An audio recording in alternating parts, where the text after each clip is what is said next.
My son Caden was super excited because he got all A's and I promised to buy him a red staff. When I saw how expensive it was, I thought of my dad. When I was a kid, he would always make my toys with his own 2 hands. So I went to the store, bought some supplies, and started making Caden's staff. First, I needed to spray paint it, but I accidentally got paint in my eye. I didn't want to go blind, so I rushed inside to rinse it out, but accidentally used hot sauce instead of soap. I screamed and sprayed my face with water. Once I could see again, I finished painting the staff. When I showed it to Caden, he was upset. I had grabbed the wrong color spray paint because my eyes were still messed up. Do you think I should just buy him the staff he wanted now? So I was just getting ready to watch the solar eclipse when my eclipse glasses accidentally flew into the pool. I panicked and realized I had no other way to safely view the eclipse. So I quickly searched online for a way to fix the glasses. And someone said I can dry them off by laying it out in the sun. But then the glasses caught on fire. So I had no choice but to pour water on them again. The eclipse was about to get started and I was running out of time. So I tried to shake the water off the glasses, but then they ripped apart. So I grabbed some glue to mend it back together, but then I got glue on the lenses. I sat on the side of the street devastated that I was about to miss the eclipse. But then I realized I had a whole pack of eclipse glasses. So I ran back in the house and searched everywhere for them. But when I found them, they were stuck together. I finally managed to get one loose, but by that time, the eclipse was over. Like this video if you've seen the eclipse today.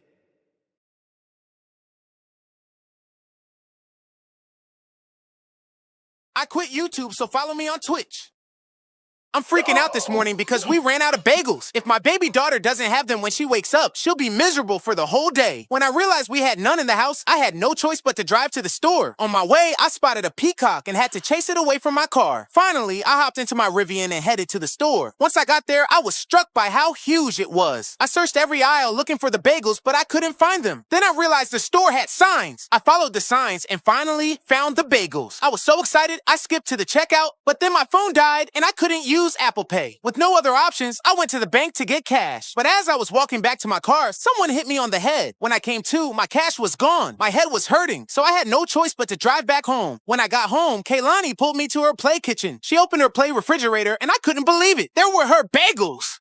So I was munching on my son's Takis when suddenly I had to go to the bathroom, like really badly. I ran to the bathroom but realized there was no toilet paper. I dashed to the laundry room where we keep extra rolls, but the shelf was empty. I started putting on my shoes to go to the store, but then I got a flood warning on my phone. It had been raining in Miami for 2 days and all the roads were flooded. I couldn't drive, so I decided to take my scooter, but the sidewalks were too wet. I had no choice but to leave my scooter and run. The rain was getting in my eyes, making it hard to see, and I ended up falling into a puddle. But I didn't give up. I remembered I had goggles in my pocket, so I put them on and finally made it to the store, but they wouldn't let me in because I was soaked. Comment below if you've ever had a time when you really needed to go to the bathroom. I knew this was going to be a long night when we got to the Christmas fair. Caden wanted to get on every single ride. At first, I was down because I used to love rides when I was his age, but I quickly realized they've come up with some crazy rides since I was a kid. These new rides are faster and jerkier, and right when you think they can't get any worse, they do. One of those rides almost made me get sick, and Destiny was done after that. After catching my breath, I'm trying to pace myself, but Caden is already pulling me toward the biggest ride there, some crazy roller coaster. I tell myself it's fine because I'm not a wimp. We get strapped in and I'm already rethinking my choices. As soon as it takes off, I'm ready to get off. Then we hit the first drop and Caden's laughing with his hands up like it's all a game. I'm holding on for dear life, pretending like I'm having fun. Right when I think it's almost over, the roller coaster goes for another round. When it finally stops, he immediately wants to go again. I step off dizzy, trying to walk normal while he's asking what's next. And that's when I realize being the fun dad requires joints I no longer have. Now that the holidays are officially over, my only plan is to relax. I sit down ready to do absolutely nothing, and that's when Destiny reminds me the house still looks like Christmas exploded. Before I can even respond, she starts assigning jobs like we're in a team meeting. Caden gets something easy, Kaylani gets something small, and somehow I'm responsible for everything heavy. Next thing I know, I'm taking ornaments off the tree, trying not to break anything. I finally step away, thinking I earned a break, and sneak under the stairs to relax. 2 seconds later, Destiny finds me, hands me a trash bag, and points back toward the mess. Now I'm packing up more decorations and cleaning up. I stop, look around, realizing this is not ending anytime soon. And that's when I learned the holidays don't really end, they just turn into cleanup.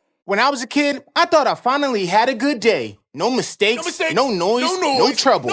I'm in my room minding my business when I hear something move in the kitchen.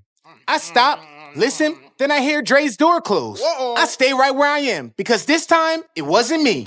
A few minutes later, I walked past the kitchen and noticed that my dad's Cinnamon Toast Crunch is open. Somebody about to get in trouble. I already know that was Dre, so I keep walking. Not my problem. Oh, he think he's smart. But then I hear footsteps. Uh-oh. Dad. He looks at the cereal, then looks at me. Oh, no. Desmond, why is my Cinnamon Toast Crunch open? I don't even hesitate. That wasn't me. That was Dre. You little snitch. Dad squints, steps closer, reaches into my hoodie pocket, and pulls out a little baggie of cereal. Now, wait a second. Oh, my goodness. I forgot I was wearing yesterday's hoodie. Dad holds the cereal up like evidence. You're cooked. So you mean to tell me Dre went into my stash, but you kept the snacks? I already know how this ends. Spanking. And that's when I learned, even when you stay out of trouble, evidence doesn't. So I thought I had everything on Caden's Christmas list, but decided to check it twice. That's when I realized I missed his top gift, a drone. It's Christmas Eve, and now I'm stressed out. I'm driving store to store, hoping someone has one left in stock. But everywhere is sold out, so now I'm sitting in my Tesla searching online for same-day delivery and nothing. Then I start checking Facebook Marketplace, but I didn't feel like dealing with people today. At this point, I'm mad, because this is the main thing he actually wanted. But then it hits me. I already have a drone. I rush home and run into my closet, grab the drone, and wrap it up the best that I can. Christmas morning comes and Caden opens it and he's excited and I'm smiling thinking I pulled it off. Then he looks at the remote, then looks at his phone. He goes, "Dad, this uses a lightning cable and my iPhone is USB-C." And that's when I learned Christmas can fail over the wrong cable.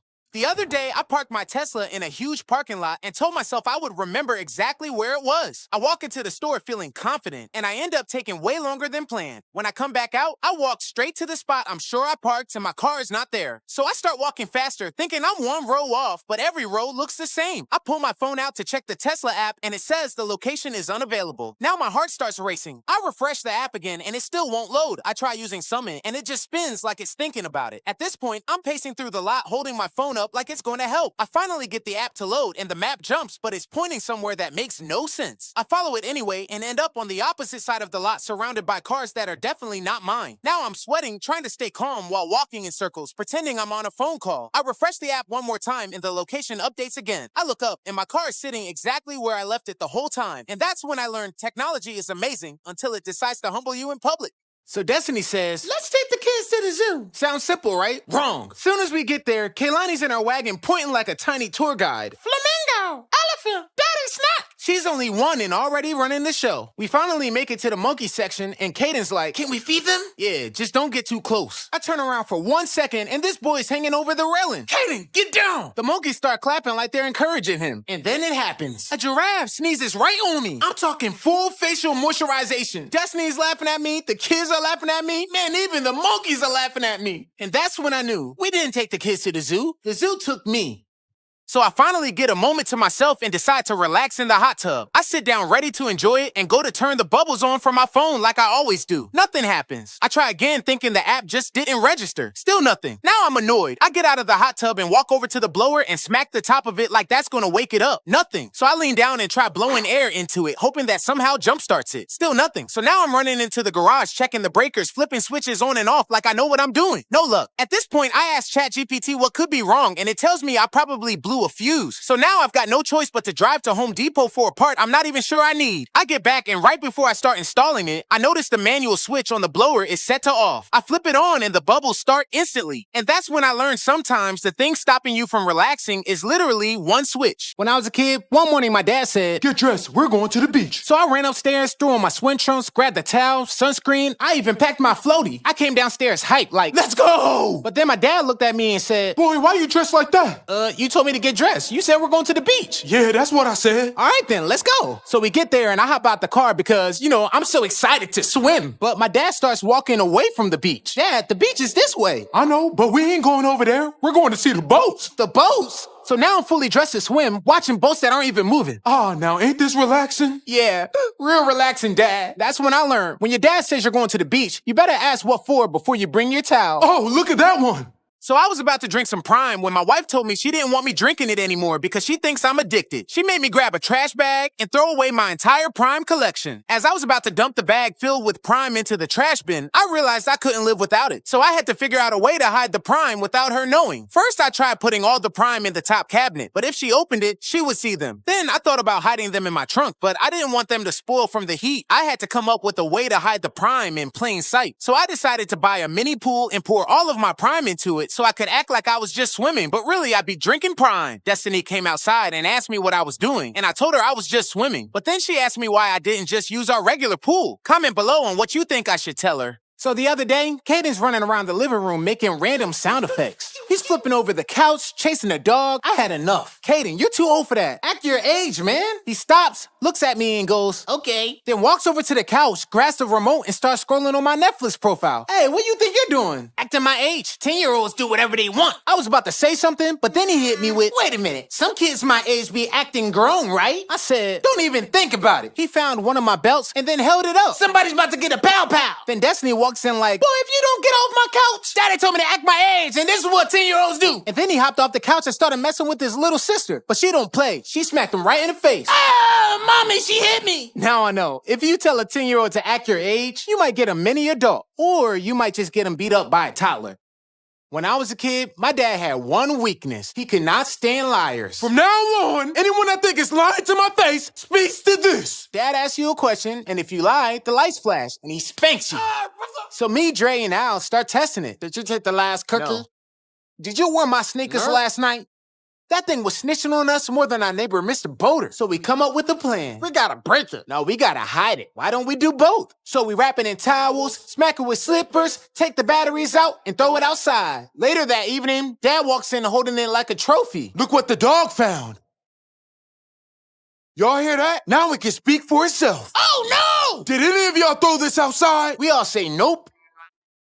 All right, first one to snitch gets to skip a whooping. Okay, Drake said to break it, and Al said to hide it. What? Liar! He's telling the truth. And that's when I learned lying isn't worth it, especially when your parents have a lie detector. I was out for a jog when I saw a trail that looked like a shortcut straight back to my house. At first, it feels smart because it looks like the trail is going to cut right through the neighborhood. But after a while, I slow down and realize I should have been out by now. I keep jogging thinking it'll open up any second, but it doesn't. Now there's nothing but woods on both sides. I pull my phone out to check my GPS and I've got no service. That's when I start questioning every decision I've ever made. I keep moving and end up crossing this weird Chinese bridge that looks like it hasn't been used in years. Halfway across, I realize I really have to pee. So I run under the bridge and right when I'm about to relax, I hear what sounds like an alligator roar. I get my butt right back to the trail. Then I start hearing movement on both sides of the woods. So I quickly grab a stick like that's going to help me in any way. Then I finally see some kids riding by on their bikes. So I start calling out for help, but they just keep riding like I'm part of the scenery. I start jogging faster, telling myself I'm fine until the trail finally opens up. I look up relieved, but realize I'm standing right back where I started. And that's when I learned that shortcuts only work if they actually go somewhere. So after school, I met Brayton at the park. Well, I didn't think you were going to show up. I didn't think I was going to show up either, but here I am. You are so pathetic. Don't you get tired of me beating you up? What kind of question is that? Of course I do, but you're the one who wants to fight. Oh, so it's my fault. If the shoe fits. Oh, so now you getting smart? Nah, Brayton, I was just saying. I'm about to beat you up, little boy. What's going on out here? Mr. Falsetto. I'm so sick and tired of you getting in my way. Ooh. Get out of here, Mr. Falsetto. This don't got nothing to do with you. It's all right, Mr. Falsetto. I don't want anyone else to get hurt. Just go. All right, I'll leave. But remember, Desmond, believe in yourself. Just get out of here. Ah! You push, Mr. Falsetto? He didn't deserve that. Yeah. You need to be worrying about yourself because I'm about to knock you out. Right when Brayton was about to hit me, I took a deep breath and believed in myself. I screamed so loud that Brayton fainted. You did it, Desmond. Good job. Mr. Falsetto, you helped Desmond Today started like most days, with cleaning the kitchen floor. But soon, I was looking for Caden, checking his room down the hall. When he wasn't there, I headed to my bedroom to get ready. I heard sounds from the bathroom and saw Destiny getting ready. We shared a quiet moment, talking while she did her hair, small but meaningful. Then I found Caden in the living room, ready to head out. We walked together through the garage to the car for a trip to the movies. The drive was filled with excitement and easy conversation. At the theater, Caden's playful side showed, jumping over wet floor signs and taking photos. We waited in line to get popcorn, enjoying the night ahead.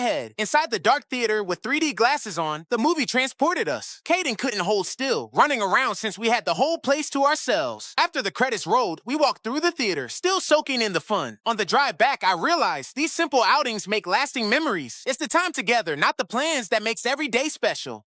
So one day I look around the house, Caden's locked in on his video games, Kaylani's drawing with her chalk, and Destiny's on the phone scheduling another appointment. And that's when it hits me. We don't hang out anymore. So I decided today we're having a family party. I grabbed the speakers, set up the bright lights, and transformed the living room into Club Dennis. Then it turns into a full concert. Kaylani's singing with her toy mic, Destiny's belting like she's on stage, and Caden's dancing with his sword like he's in a ninja musical. The house is jumping. I'm thinking, yeah, this is what family time looks like. For once, nobody's on their phone. Maybe I should do this more often. Can you believe that? I blew a fuse. That's when I realized bringing a family together sometimes means blowing a fuse. Literally.